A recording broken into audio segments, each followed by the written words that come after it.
Bismillahirrahmanirrahim. Alhamdulillah. Wassalatu wassalamu ala rasulillah wa ala alihi wa ashabihi wa mawalah wa la hawla wa la quwata illa billah amma ba'du. Kita masih melanjutkan hadis yang ke-24 karena ini cukup panjang hadisnya sehingga kita bagi menjadi dua pertemuan, yaitu hadis An Abi Dzar anin Nabi sallallahu alaihi wasallam fi ma yarwi anillah tabaraka wa ta'ala. Jadi hadis ini adalah hadis qudsi dari sahabat Abu Dzar dari Nabi Shallallahu Alaihi Wasallam tentang apa yang diriwayatkan dari Allah, bahwa Allah Subhanahu Wa Taala berfirman. Ya, kita sudah sebutkan ya perbedaan antara hadis qudsi dengan Al-Quran. Ya, di antaranya dari sisi makna, kalau hadis qudsi berasal dari Allah, namun lafalnya dari Nabi Muhammad Sallallahu Alaihi Wasallam. Sedangkan Al-Quran, makna dan lafalnya itu dari Allah. Dan seterusnya. Kita sudah sebutkan pada pertemuan yang pertama. Allah Subhanahu wa taala berfirman, "Inni ya ibadi, wahai hamba-hambaku, inni haramtu zulma ala nafsi." Kata Allah, sesungguhnya aku mengharamkan atas diriku untuk berbuat zalim. Ini menunjukkan bahwa Allah Subhanahu wa taala mampu untuk berbuat zalim. Kalau Allah berkehendak, sangat mampu. Tapi ternyata Allah haramkan kezaliman itu, ya, karena nggak pantas bagi Allah Subhanahu wa taala berbuat zalim. Dan pada kalimat ini terdapat pujian bagi Allah. Allah terpuji karena Allah mengharamkan atas dirinya sesuatu yang sebetulnya mampu dia lakukan. Itu justru terkandung pujian bagi Allah Subhanahu wa taala. Iya. Karena ada kelompok yang mengingkari hal ini, yaitu kelompok Asy'ariyah. Ya, dengan alasan mustahil. Ya, Allah berbuat zalim, kemudian dan seterusnya. Intinya apa? Pada kalimat ini terdapat pujian bagi Allah karena Allah mengharamkan sesuatu yang dia mampu lakukan. Contoh, misal kalau di kalangan manusia, ada seorang laki-laki yang dia mampu memukul, punya kekuatan, tapi anak kecil yang mau dia pukul, maka dia tidak melakukannya. Atau ada seorang suami yang dia mampu memukul istri, iya, tapi dia tidak melakukannya. Nah, ini kan si lelaki bukan menunjukkan dia orang yang lemah, ya, tidak menunjukkan kelemahan bagi lelaki tersebut. Iya, hanya nggak pantas aja laki-laki mukul anak kecil, mukul istri. Nah, itulah dari sisi ini terdapat pujian bagi laki-laki tersebut. Kenapa? Ya karena dia mampu melakukan hal yang buruk, tapi dia tidak melakukannya.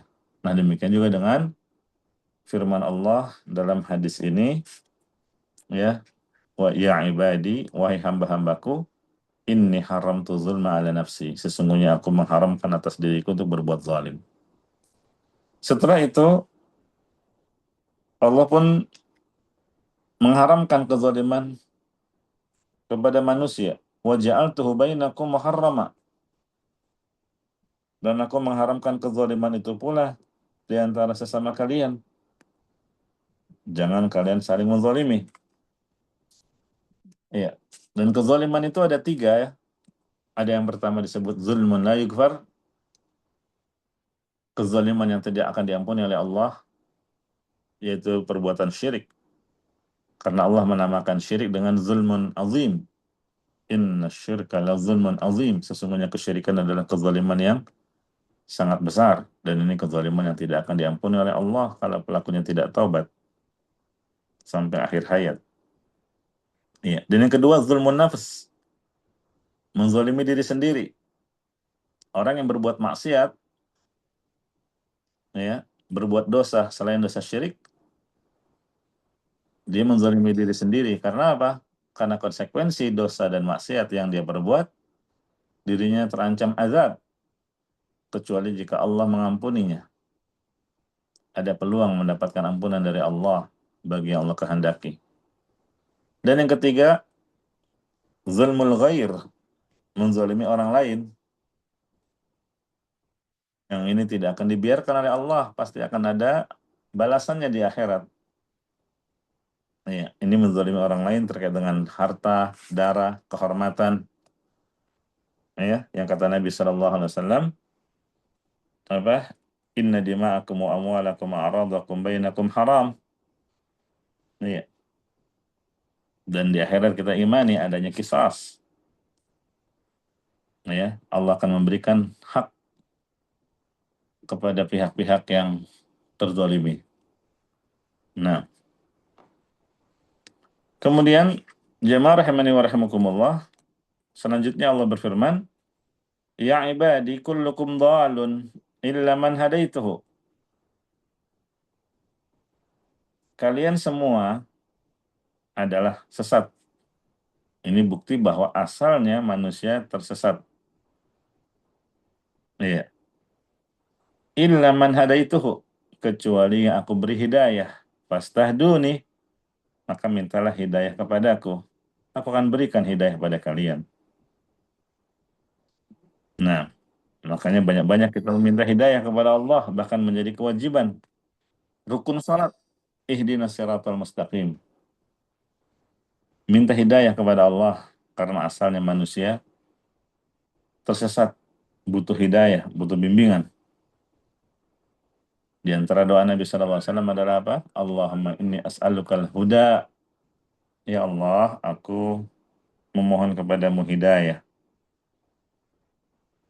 Kemudian, ya ibadi kullukum ja'i illa man at'amtuhu fastat'imuni ut'imkum. Wahai hamba-hambaku, sesungguhnya kalian semua pada asalnya lapar.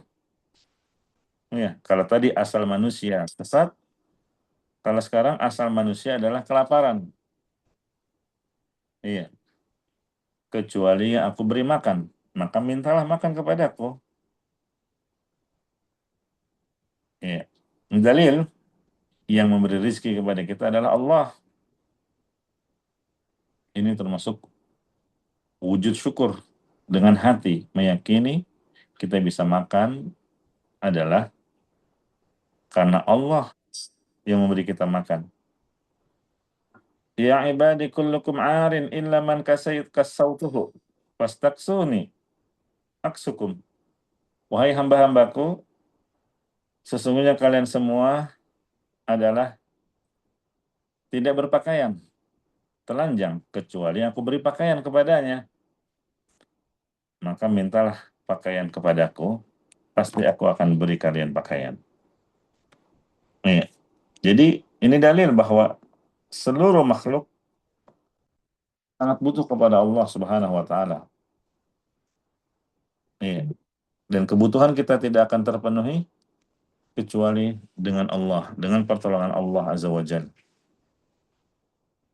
Dan jemaah rahimakumullah, hadis ini dalil bahwa Allah sangat suka kalau kita meminta kepadanya. Makanya dalam hadis tadi Allah mengulang-ulang, mintalah hidayah kepadaku, mintalah makanan kepadaku, mintalah pakaian kepadaku. Karena apa? Allah senang kalau kita ini senantiasa bergantung kepadanya. Iya. Kemudian jamaah rahimani wa rahimakumullah, selanjutnya, ya ibadi innakum tukhti'una bil-laili wan nahar. Wahai hamba-hambaku, kata Allah, sesungguhnya kalian selalu berbuat dosa di malam dan siang hari.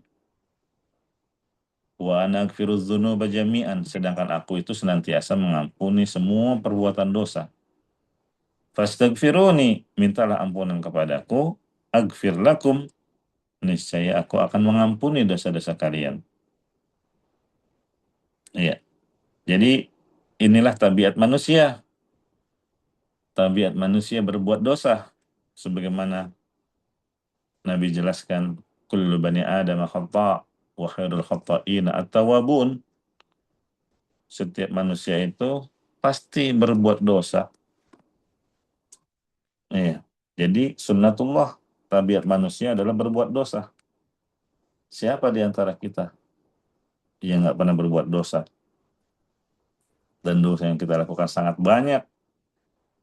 Ya, apakah dosa terkait dengan pandangan, pendengaran, lisan, hati berupa suudzon, hasad, dan lain sebagainya.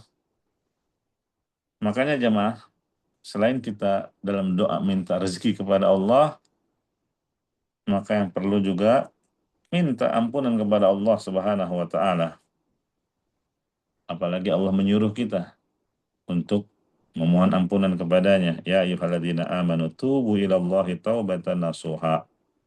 Ini perintah agar kita taubat. Wasari'u ila magfiratin min rabbikum. Bersegeralah memohon ampunan kepada Rabb kalian. Ya. Jadi orang yang banyak istighfar, banyak memohon ampunan kepada Allah, itu orang yang akan beruntung di akhirat. Tuba liman wajada fi sahifatihi istighfaran katsira. Kata Nabi SAW, beruntunglah siapa? Orang yang mendapatkan pada buku catatan amal nanti ketika diberikan, ternyata isinya istighfar yang banyak. Ya. Dan jemaah rahimakumullah, ketahuilah bahwa taubat dari suatu dosa ini adalah kewajiban yang harus kita segerakan. Iya, jangan menunda-nunda. Kenapa? Karena menunda-nunda taubat itu juga sebuah dosa. Jadi selain berdosa dengan sebab dosanya, orang yang menunda-nunda taubat, dia berdosa juga dosa tambahan. Dosa apa lagi? Udah dengan perbuatan maksiatnya dia berdosa, plus dosanya karena menunda taubat. Iya. Ini ya sering ya kita dapati ada sebagian orang yang kalau mau tobat, nanti aja lah kalau udah umur sampai 60 tahun. Iya, saya mau tobat kalau udah pensiun. Ya, ternyata belum sempat tobat keburu dipanggil Allah. Menyesallah dia, naudzubillah.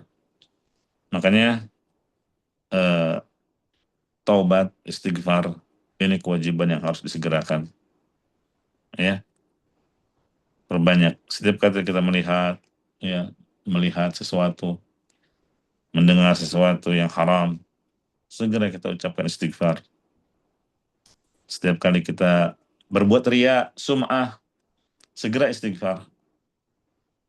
Merasa ujub, merasa lebih hebat, segera istighfar, jangan menunda-nunda. Iya. Masalahnya kan kita sering nunda-nunda tobat, sampai akhirnya apa? Dosa yang kita lakukan akhirnya terasa, terbiasa. Menjadi hal yang biasa. Kalau sudah merasa menjadi hal yang biasa, akhirnya merasa nggak perlu tobat, nggak perlu istighfar. Nah ini bahaya. Makanya kata Nabi SAW, ya, at-taibu minadzanbi kamana dan balahu. Orang yang kalau mau bertobat, dia sudah tobat dari dosanya, seakan-akan dia tidak berdosa. Nah, selanjutnya, ya ibadi innakum lan tablughu dharri fatadurruni wa lan tablughu naf'i fatanfa'uni. Wahai hamba-hambaku, sungguh kalian tidak mampu memberikan mudarat kepadaku dan tidak akan pula memberi manfaat kepadaku. Nggak akan ada yang bisa memudaratkan Allah. Ya. Allah menjadi kecewa, Allah menjadi tersakiti, ya, Allah merasa dihinakan oleh hambanya. Nggak ada, nggak akan ada yang mampu memberi mudarat, tidak akan bisa memberi manfaat kepada Allah, karena Allah Maha Kaya lagi Maha Terpuji, ya. Nggak ada yang bisa memudaratkan Allah, karena Allah Maha Kuasa. Nih, dan Allah juga nggak mengambil manfaat sedikit pun dari hambanya, karena Allah Maha Kaya. Nah, kemudian, ya ibadi, law anna awwalakum wa akhirakum wa insakum wa jinnakum kanu ala atqa qalbi rajulin wahidin minkum ma zada dzalika fi mulki syai'an. Kata Allah, wahai hamba-hambaku, kalau seandainya orang yang pertama di antara kalian sampai orang yang terakhir, ya, mau dari kalangan manusianya ataupun jin, kalau semuanya berada dalam satu kondisi, hatinya semuanya bertakwa kepada Allah, maka hal itu tidaklah menambah keagunganku sedikit pun. Iya. Artinya apa? Allah nggak butuh terhadap kebaikan dan ketaatan yang kita lakukan. Allah nggak butuh dengan sholat kita, puasa kita, sedekah kita, nggak butuh. Iya. Sampai di hadis ini Allah katakan, kalau seandainya semua makhluk, mau jinnya, kayak manusianya, kayak semuanya berada di puncak ketakwaan, seperti halnya Nabi Muhammad SAW, itu sama sekali tidak menambah kekuasaan Allah dan keagungannya. Allah tetap berkuasa, Allah tetap agung, nggak menambah sedikit pun. Sebaliknya, kalau seandainya semua makhluk, mau dari kalangan jin ataupun manusia, semuanya berada dalam keadaan puncak kekafiran, sama seperti halnya Fir'aun. Semua orang kayak Fir'aun. Itu pun sama sekali tidak akan mengurangi keagungan Allah dan kekuasaannya. Ya. In ahsantum li anfusikum, kata Allah. Kalau kalian berbuat baik, maka kebaikan itu kembali kepada dirimu sendiri. Wa in asatum falaha, begitu juga kalau kamu berbuat buruk. Iya, Allah tidak mudoroti sedikit pun. Keburukan itu juga kembali kepada dirimu. Iya. Nah, ini kan keadaan berbeda dengan raja. Raja dari kalangan manusia di dunia. Iya. Kalau raja di dunia, iya, ya dia sangat bergantung kepada bawahannya. Bos, atasan, manajer, presiden, sangat bergantung kepada bawahannya. Iya. Semakin taat bawahannya, maka dia akan semakin hebat. Ya. Sebaliknya kalau semakin bawahannya nggak taat, ya, maka dia semakin terhina, semakin berkurang berarti kekuasaannya. Itulah manusia. Kenapa?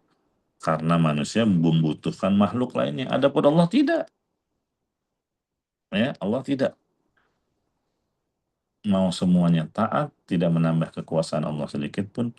Mau semuanya dosa, durhaka, semuanya jadi kayak Fir'aun, tidak akan mengurangi kekuasaan Allah sedikit pun. Jelas ya? Nah, jadi jamaah rahimakumullah, berangkat dari sini, kita perlu tanamkan pada diri kita bahwa sejatinya kita ini beribadah kepada Allah untuk apa? Ya untuk kebaikan kita sendiri. Kita sholat untuk kebaikan diri kita. Kita puasa untuk kebaikan diri kita. Kita sholat tahajud untuk kebaikan diri kita. Kita sedekah untuk kebaikan diri kita. Bukan untuk Allah. Sama sekali Allah nggak butuh terhadap amal kebaikan yang kita lakukan. Iya. Makanya contoh Nabi SAW menyebutkan tentang keutamaan silaturahim. Apa kata Nabi? Man sarrahu ayyub satalahu fi rizqih aw ayyun sa'lahu fi atharih falyasir rahimah. Iya, siapa yang mau dilapangkan rezekinya, dipanjangkan umurnya, hendaklah dia menyambung silaturahim. Jadi orang yang melakukan ibadah silaturahim, manfaatnya kembali kepada diri dia, dilapangkan rezekinya, dipanjangkan umurnya. Ya, kembali kepada si hamba itu sendiri. Allah nggak butuh sama ibadah kita. Iya. Kalau kita bermaksiat, gimana? Masih banyak orang-orang yang ibadah kepada Allah, yang taat, ya, yang alim. Kalaupun seluruh manusia semuanya bermaksiat, durhaka semua, pendosa semua, masih ada malaikat di sana yang beribadah kepada Allah, yang nggak pernah mengenal lelah. Ya. Itu pun Allah nggak butuh kepada ibadahnya malaikat. Ya. Allah berfirman di surat Fussilat ayat 38, fa in istakbaru falladzina inda rabbika yusabbihuna lahu bil-laili wan nahar. Kalau seandainya manusia menyombongkan diri, semuanya nggak taat sama Allah, durhaka, maka ingat, ada malaikat di sisi Tuhanmu, yang mana malaikat ini beribadah kepada Allah malam dan siang, nggak pernah bosan. La yas'amun, yusabbihuna laila wan nahar, la yafturun. Malaikat-malaikat itu senantiasa ibadah, tidak ada henti-hentinya malam maupun siang. Iya. Nah, jadi jamaah rahimani wa rahimakumullah, pada kepenggalan hadis ini menunjukkan bahwa Allah tidak butuh kepada ibadah kita. Ibadah kita, ketaatan kita, amal saleh kita, kembalinya untuk kebaikan kita sendiri. Selanjutnya kata Allah dalam hadis ini, ya ibadi, law anna awwalakum wa akhirakum wa insakum wa jinnakum qamu fi sa'idin wahidin fasa'aluni, wahai hamba-hambaku, sungguh jika orang yang pertama dan terakhir dari kalian, mau jinnya ataupun manusianya, mereka berdiri di satu tempat yang tinggi dan sangat luas, semuanya meminta kebutuhan mereka masing-masing, semuanya minta kepada Allah, ya, minta kepadaku, kata Allah, aku akan berikan setiap orang apa yang dimintanya. Dan ingatlah, hal itu tidak mengurangi sedikit pun apa yang ada padaku, kecuali seperti berkurangnya air laut, ya, ketika jarum dicelupkan ke dalam lautan. Maksudnya kalau jarum dicelupkan ke lautan terus diangkat, apakah air laut berkurang? Tidak sedikit pun. Ya. Jadi Allah Maha Kaya. Ya. Contoh sederhananya, misal di saat pelaksanaan ibadah haji lah. Ya. Jamaah haji wukuf di Padang Arafah. Semua jamaah dari belahan dunia datang menuju satu tempat berkumpul di Padang Arafah yang kita kenal. Iya. Setelah sholat zuhur, wukuf sampai matahari terbenam. Semua masing-masing berdoa sejak itu.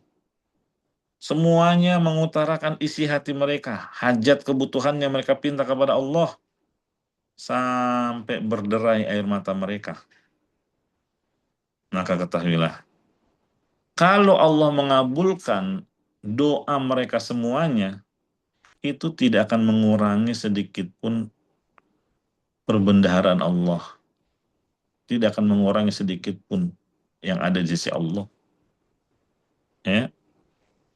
Kata Nabi sallallahu alaihi wasallam, yadullahi mal'a la yagidduha nafaqatun sahhaul laili wan nahar. Tangan Allah itu, ya, penuh dengan karunia, anugerah, nikmat. Pemberian yang Allah berikan kepada hamba-hambanya sepanjang siang dan malam, itu tidak mengurangi yang ada di sisi Allah sedikit pun. Sama sekali. Ya. Nah, bayangkan, sudah berapa banyak ya infak yang Allah berikan kepada seluruh makhluk yang ada di muka bumi ini. Sejak awal penciptaan sampai sekarang. Itu semua tidak mengurangi kekayaan yang ada di sisi Allah sedikit pun. Ya. Bukankah di surga Allah Subhanahu wa taala telah menciptakan kenikmatan, kenikmatan yang sangat banyak, kenikmatan yang tidak akan ada habisnya, kenikmatan yang tiada berhenti, kenikmatan yang abadi, dan setiap kali kenikmatan itu dinikmati, penghuni surga makan dari buah-buahannya, minum dari minumannya, ternyata justru akan semakin bertambah. Kata Allah, ukulu hadaimun, makanannya nggak ada berhenti-hentinya. Buahnya pun, kalau di kita kan makin banyak yang metik buah ya habis di pohon. Iya, makanya kalau kita mengetahui Allah Maha Kaya, nggak perlu ragu untuk berdoa kepada Allah. Iya, memang benar ya kalau minta ke orang sih ya jelas. Kalau kita minta ke manusia, walaupun itu sahabat, teman dekat, tetangga, terkadang kita ragu. Iya, ragu kita mau minta. Bisa jadi mungkin di saat pertama kali kita minta, dia ngasih, dia berikan. Permintaan yang kedua, permintaan yang ketiga, dan seterusnya. Kita nggak tahu. Belum tentu dia kabulkan. Iya, belum tentu dia akan memberikan. Kenapa? Karena asetnya manusia itu terbatas. Kekayaannya, hartanya, kemampuannya terbatas. Dan dia punya rasa takut asetnya akan berkurang. Itulah manusia. Lain halnya dengan Allah Subhanahu wa taala. Allah adalah zat yang maha kaya, makanya nggak perlu ragu. Ya, jangan sungkan minta kepada Allah. Fa inna Allah la yata'adhamuhu syai'un a'tah. Bagi Allah nggak ada sesuatu pun yang berat untuk dia berikan. Nggak ada yang berat. Ya. Kemudian kelanjutan hadis, ya ibadi, innama hiya a'malukum uhsiha lakum, thumma uwafikum iyaha. Wahai hamba-hambaku, sesungguhnya semua itu adalah amalan-amalan kalian yang aku catat untuk kalian. Kemudian aku sempurnakan balasannya untuk kalian. Jemaah rahimakumullah, pada penggalan kalimat ini, setelah Allah menjelaskan tentang Allah Maha Kaya, ya, Allah juga nggak butuh kepada makhluknya. Selanjutnya di sini dijelaskan semua amal ibadah yang dilakukan oleh manusia dan jin itu sejatinya kembali untuk mereka sendiri. Ya. Allah catat melalui para malaikat yang Allah perintahkan mereka, yang disifati Raqibun Atid, malaikat yang senantiasa mengawasi dan dekat, dan Allah akan memberikan balasan dari apa yang kita telah perbuat di dunia ini. Ya. Ini yang dimaksud innama hiya a'malukum uhsiha lakum. Ya, dan Allah akan memperlihatkan kembali apa yang pernah kita amalkan selama ini. Faman ya'mal mithqala dzarratin khairan yarah. Siapa yang berbuat kebaikan sekecil zarrah, ini saya akan dia lihat. Demikian juga dengan keburukan. Wa may ya'mal mithqala dzarratin syarran yarah. Di sini dibahasakan dengan zarrah. Apa sih zarrah? Zarrah dalam bahasa Arab adalah untuk mengungkapkan sesuatu yang sangat kecil. Ada yang bilang anak semut yang baru lahir. Semutnya aja udah kecil, ini anaknya lagi. Ada juga mengatakan debu yang menempel di tangan. Jadi setelah kita kibas-kibas, ada yang berjatuhan di kertas, itu bukan debu, bukan zarrah. Zarrah itu yang masih nempel di sini. Yang nggak akan hilang kecuali dengan air, di wastafel, air, sabun. Itu zarrah. Iya. Ada juga mengartikan zarrah itu adalah partikel-partikel kecil yang terlihat di sela-sela cahaya matahari. Misalnya kita punya jendela, kita buka, menghadap matahari terbit, kita kibas-kibas gorden, itu akan terlihat partikel-partikel kecil. Itulah zarrah. Iya. Nggak bisa kita ambil. Kalau keambil pun, kalau kita timbang, di timbangan digital pun, nggak akan terlihat, nggak keluar angka. Tapi di sisi Allah akan ada angkanya. Makanya, jangan remehkan kebaikan dan keburukan sedikit pun. Kenapa? Karena akan tercatat dan akan ada balasannya. Iya. Faman wajada khairan falyahmadillah. Barang siapa yang mendapatkan kebaikan, hendaklah dia memuji Allah. Jangan ujub. Dia bisa mendapatkan itu semua karena Allah. Wa man wajada ghaira dzalik fala yalumanna illa nafsah. Dan barang siapa yang mendapatkan selain itu, jangan dia mencela kecuali dirinya sendiri. Iya. Jadi kalau kita dapat pahala kebaikan, memuji Allah, kita bisa menjadi orang yang beriman, mengerjakan amal saleh, itu karena Allah yang memberi hidayah. Makanya penghuni surga begitu masuk surga, kalimat pertama yang mereka ucapkan apa? Alhamdulillahilladzi hadana lihada wa ma kunna linahtadiya laula an hadanallah. Mereka memuji Allah. Dan sebaliknya, barang siapa yang mendapatkan keburukan pada buku catatan amalnya, jangan dia mencela, kecuali celaklah dirinya sendiri. Kenapa? Karena nggak ada yang maksa dia, ya, untuk bermaksiat. Jiwanya yang memilih untuk bermaksiat, jiwanya yang memilih untuk memuaskan hawa nafsu, jiwanya yang lebih mengedepankan dunia, mengorbankan akhirat. Makanya tidak ada yang pantas untuk dicela kecuali siapa? Dirinya sendiri. Ya. Nah, maka sebelum kita menyesal, hendaklah kita banyak menghisap diri, ya, di dunia ini sebelum kita dihisap di akhirat. Hasibu anfusakum qabla an tuhasabu, kata Umar bin Khattab, hisaplah diri kalian di dunia sebelum nanti di akhirat kalian yang akan dihisap. Jadi ini ucapan yang baik, ya. Kita harus menyisihkan waktu untuk merenungkan apa yang kita sudah perbuat, apa saja yang sudah kita perbuat di hari ini, apa bekal yang sudah kita siapkan untuk perjalanan yang panjang di akhirat saat bertemu Allah, ya. Sudah berapa ayat Al-Quran yang kita baca hari ini?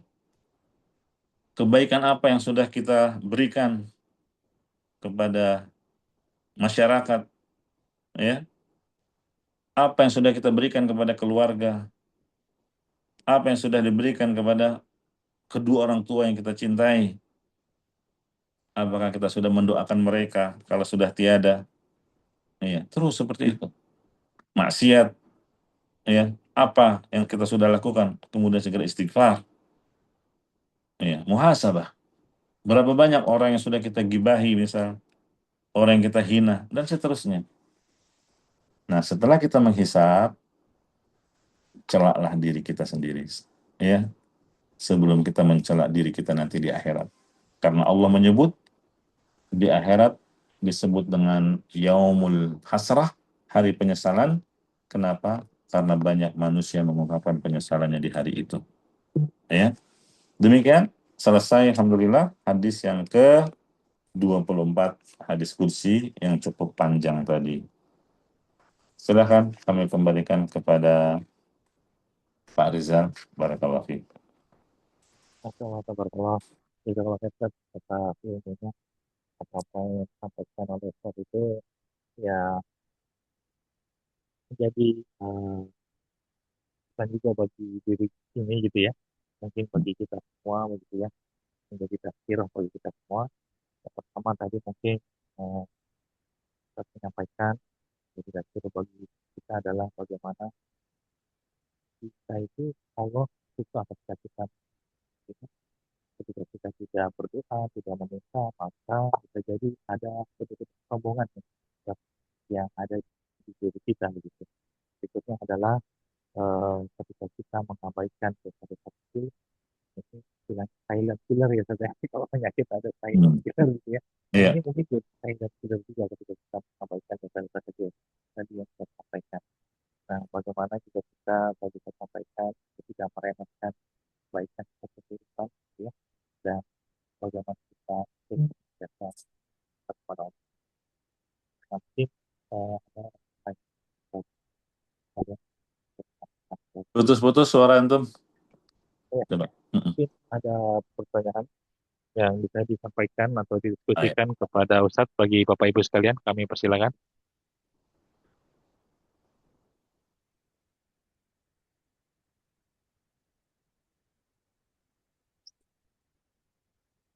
Ada Bapak Ibu? Nah, ini Ustadz ada yang WA.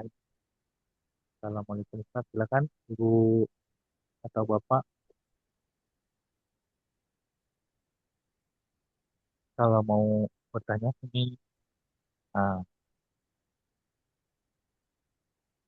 di chatnya Ustadz, bagaimana menyikapi orang yang silaturahim tapi ada udang di balik bakwan gitu kali ya, ada maunya gitu kan. Ya. Silakan Ustadz. Ya, pada asalnya eh kita menyikapi orang secara zahir, lahiriahnya yang nampak.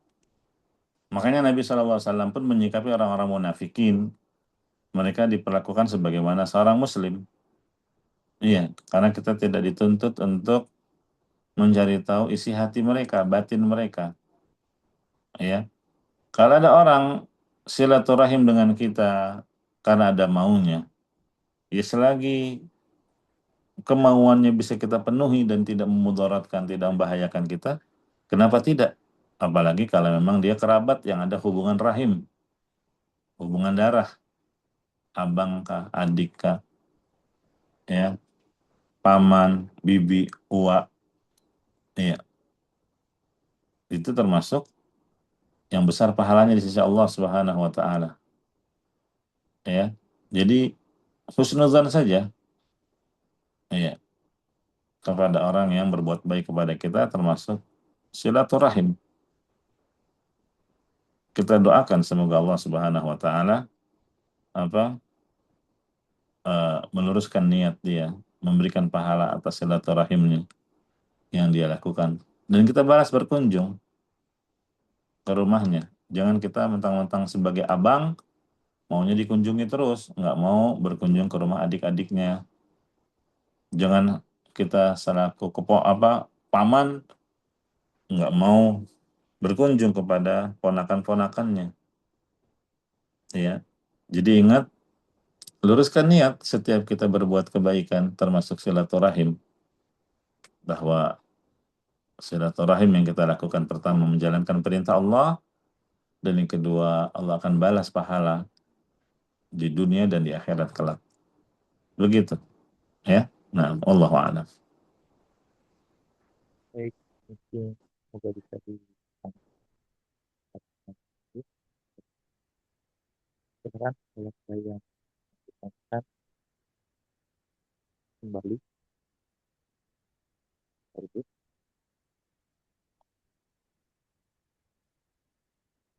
mungkin cukup besar, artinya tinggal dipraktekkan ya Ustaz. Iya, Ya, baik Ustaz, sebelum ditutup mungkin ada Fatimah dari Ustaz kami sampaikan. iya. Alhamdulillah, satu hadis kita sudah selesai kita pelajari, dan kita memohon keistiqomahan kepada Allah di tengah kesibukan bekerja, meluangkan waktu untuk mendengarkan ayat Al-Quran dibacakan dan hadis Nabi SAW, karena kebutuhan kita terhadap ilmu agama sebetulnya lebih besar daripada kebutuhan kita terhadap makan dan minum. Iya, ruh kita, hati kita juga butuh siraman rohani, ya, sebagaimana tanaman, pepohonan bisa mati kalau tidak disiram dan tidak dipupuk. Iya, demikian juga dengan keimanan, kalau tidak disiram dan tidak dipupuk, bisa layu, bahkan bisa mati, naudzubillah. Maka cara menyiramnya, cara memberinya pupuk adalah dengan mengadakan kegiatan-kegiatan semacam ini. Ya, barakallahu fikum, jazakumullah khairan, kurang lebihnya mohon maaf, kita tutup. Subhanakallahumma bihamdika, asyhadu an la ilaha illa anta, astaghfiruka wa atubu ilaik. Alhamdulillahi rabbil alamin. Wassalamualaikum warahmatullahi wabarakatuh. Waalaikumsalam Waalaikumsalam warahmatullahi wabarakatuh. Terima Jazakallah khair kasih Pak Ustaz, Abdullah. dan jazakallah Darul khair kepada Bapak Ibu sekalian, dan semoga kita diberikan kesempatan khususnya di bulan Syaban ini Ustaz ya. Semoga juga Ya, kita disampaikan di bulan Ramadan. Amin amin. amin Saya ya rabbal akhiri bila daya. Wassalamualaikum warahmatullahi wabarakatuh. Waalaikumsalam warahmatullahi wabarakatuh.